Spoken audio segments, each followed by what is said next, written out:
August 12, 2025 మంగళవారం నాటి దిన ఫలితాలలో భాగంగా మేషాది ద్వాదశ రాశుల వారికి ఎలాంటి గ్రహస్థితులు ఉన్నాయి, ఆ గ్రహాలు ఇచ్చే ప్రభావాలు ఎలా ఉండబోతున్నాయి, అన్ని రాశులకి ఎట్లాంటి ప్రభావాలు వర్తిస్తాయి, పరిహారాలు సూచనలు తెలుసుకుందాము.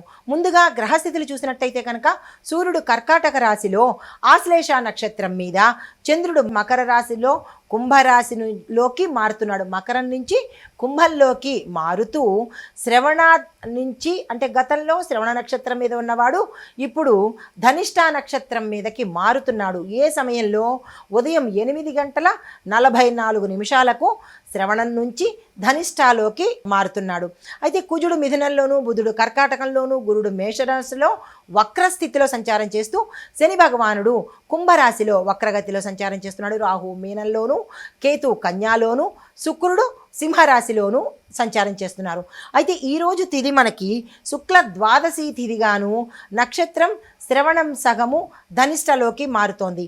అయితే ఈరోజు మంగళవారం అవ్వడం వల్ల మంగళుడి యొక్క ప్రభావము 12 రాశుల మీద ఎక్కువగా ఉండబోతోంది.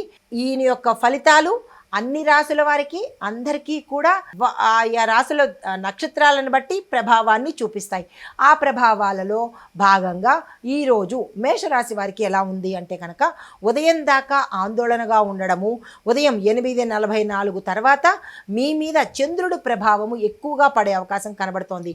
అంటే 8:44 తర్వాత నుంచి మీకు ఫాస్ట్నెస్, అంటే మీలో ఉత్సాహం పెరగడము, ఏ పని చేసినా ముందడుగు వేయడము, మంచి పనులు చకచకా సాగిపోతూ ఉండడము, ఇలాంటివి ఏదైనా కార్యాల్లో పాల్గొంటుండము, వాహన యోగము, కొంత శ్రమ వచ్చినప్పటికీ తట్టుకునే ప్రయత్నం చేసుకోండి. ఇలా ఈరోజు మీకు ఉండబోతోంది. అయితే మీకు చెప్పదగిన పరిహారము, మంగళవారం రోజు హనుమంతుడికి మీ పేరిట పూజ చేయించుకోవడంతో పాటు ఓం అంగారకాయ నమః అనే మంత్రాన్ని 27 సార్లు జపించే ప్రయత్నం చేసుకోండి.